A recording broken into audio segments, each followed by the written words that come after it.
comment down below so that you can be eligible for cash giveaways. The algorithm will choose you at random, and we need to have you in the comments down below. Otherwise, if we don't know who you are, we can't give you away. We don't give you away, but we do give away to those that are eligible some cash. So comment down below if you want a chance at the cash. Hit the notification bell somewhere over there and subscribe if you haven't already. More to come.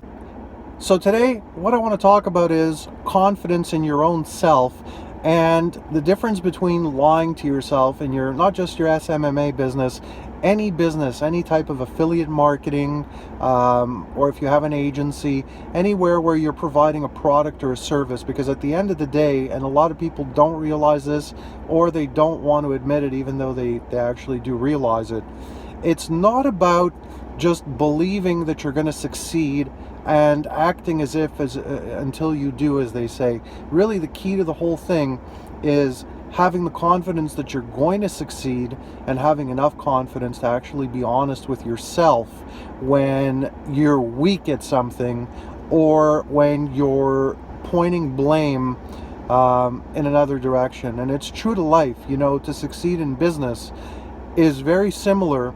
A lot of the things you need to do and master very similar to what you need to do in life with relationships and anything unrelated to business. Because if you're not honest with yourself, so if you go on the internet and you say to yourself, you know what, all I need to have a great agency or a great business is I need to have a ClickFunnels account, or all I need to do is master ClickFunnels and I'm going to be great at this, or all I need to do is master how to run ad campaigns on Google, master how to run Facebook campaigns on Facebook, know how to reach the people with the right behaviors, the right age demographic, the right interests, the right past behaviors. No, it's not about mastering all those things. It's a part of it, but that's not what's going to give you success. Honesty is going to give you success. Too many people spend way too much time focused on the shiny object. You know, they think that if they can just find and master the right software, that everything is going to be taken care of. It's not. It's a bunch of malarkey. It's a bunch of nonsense. Chatbots, they're not going to make your business and do the selling for you. It's like an addiction. They have their feature. They can be useful, but mastering a chatbot or mastering a funnel, that is not what is going to make you successful. And you can make yourself believe it all you want to. It's not going to happen. You need to master being honest with yourself, not chasing the shiny object, and master your sales process. You need to master your marketing process and master your sales process. If your marketing process is good and your sales process is weak, you're going to suck. You're going to fail. Now, what do I mean by that? Well, people spend a lot of time saying to themselves, you know, if I just had $1 million, I would be able to advertise as much as possible and I'd do great. You know what? If that's your mindset, if I gave you $5 million, you'd still fail. You'd lose every penny, because it's not about just getting enough leads and getting enough traffic. It's about knowing, again, doesn't matter if you're in social media marketing, doesn't matter if you're selling tabletops, it doesn't matter if you're selling hammers, chairs, a concept, health products, dietary products, weight building products for training, for weightlifting. It doesn't matter if you're trying to sell personal trainers on your service. It doesn't matter if you're trying to sell real estate agents on a product or service. Again, I can't stress it enough. It's irrelevant what you're doing. What's relevant is the process you use to convert the sales. So I'm going to give you a quick example now.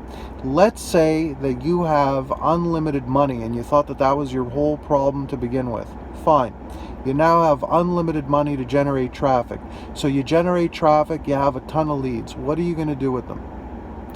Do you think it's a numbers game, meaning that if you call enough of them or just email enough of them and not even call them, eventually by default you're going to succeed? You're not. They need to see the right videos. They need to see the right message.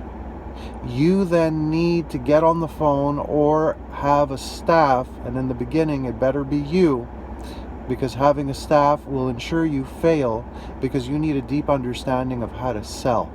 Once you're able to sell, once you're able to understand the process of opening up a sale, contacting a lead, and closing the person effectively on what you have to offer, then you can branch out. So to be clear, what I'm talking about right now is when you're first starting off, and if you had unlimited funds and you needed to attract some traffic, what would happen with that traffic when you have that lead? Well, here's the first thing that should happen.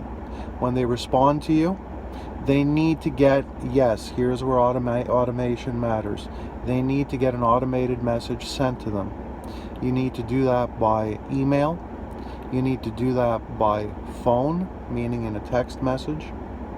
And you need to also do that as well on Facebook in some way, on their messenger, or their instant messenger rather, because the open rates there are very high. And depending on what you're doing, in other words, if you're not just getting them to sign up for free and you don't have selling them something in mind anytime soon, which is something everybody wants to do most of the time, you need that text message, that email, and that Facebook Messenger, and they all of them have to point to a video, not an article, because nobody gives a darn to read your article because they don't know you well enough yet. They need to know you. They need to understand that you can provide value to them. It's about them. It's not about you. It's about them. So again, first point of contact, you must point them to a video that delivers value, and you cannot depend on one delivery mechanism. You must use all three of those delivery mechanisms and then point them to something useful on your website, or have them just go to that video, consume the content, and then put into your process that they need to be contacted again, latest within a week, with some more content. At the same time, you want to keep in mind that your content should deliver enough value that that prospect is going to want to receive a phone call from you at some point when you get them to raise their hand and show you that they're serious enough in what you have to offer. If you don't use the phone, even if you use videos, I promise you, I don't care what anybody tells you, anyone that tells you otherwise is either, well, if they know what they're talking about, they're outright lying to you, or they don't know what they're talking about and they're giving you the wrong information, or they know what they're talking about and they're not being forthright. Again, yes, I repeated myself, because you will never, no matter how much technology comes, you will never get as many sales, no matter what business you're in, unless you're willing to pick up a telephone at the right time and contact a person in the right way and deliver a message effectively. If you don't do that, and you eliminate the phone because you use the excuse of you're afraid of the phone, you don't know what to do on the phone, you'd rather not, you don't like it. Hey, it's not about what you like. It's about converting effectively. And the only way to convert effectively is to use every piece of ammunition possible so that you can deliver your message to the right person, the right audience, so that they actually give you enough attention to pay you. If you can't do that and you depend on videos only, emails only, Facebook Messenger only, and videos only, if you do it perfectly and masterfully, you'll sell. But you'll never sell near the amount that you will if you have a personal interaction and have personal contact. And then, once you succeed, if you wish to, you can hire people, build a proper staff, and have people making calls. I'll mention very, very quickly, I don't agree with everything he says and does, but he has some good content. Ty Lopez built a business that you may have all heard of. It's called, I think it's called MentorBox. They have, besides all the video and everything else going on, telemarketers that are calling people up, reselling them, showing them new offers, getting them to buy in the first place, and interacting. So the phone is being used to cultivate and consume sales is what I'm talking about. It's a piece of the puzzle. And any company, any corporation, any big company, mammoths, I'm not talking about that video or Mentor Box or Ty Lopez now, I'm talking about in general. All of Wall Street, a big portion is built with the phone. When you need something, when sales have already been consumed, and you need to get in touch with a big company, even your long distance carrier, your phone carrier, your cell phone carrier, Apple themselves, what do? They use the phone. A phone leads to upsells, it leads to initial sales. You can't accomplish everything by having a hands-off manner where you're saying you're allergic to the phone.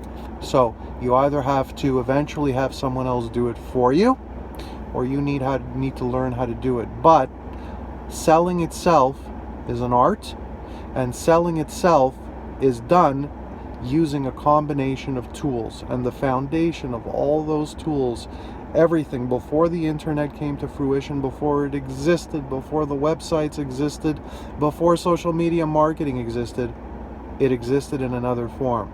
Businesses used to be called, we used to do it, one of the very first things I did on the internet, we used to call businesses on the phone, we used to call them cold, we used to do 50, 60 grand a week, and we used to sell them advertising products, novelty items, and giveaway items, from key tags to like the old famous sell me this pen, to fridge magnets, you name it. So businesses have been investing in getting a lot of attention, getting extra attention beyond even the yellow pages, when that was really the only common way that normal businesses, small and medium business, could do things. One of the most common ways.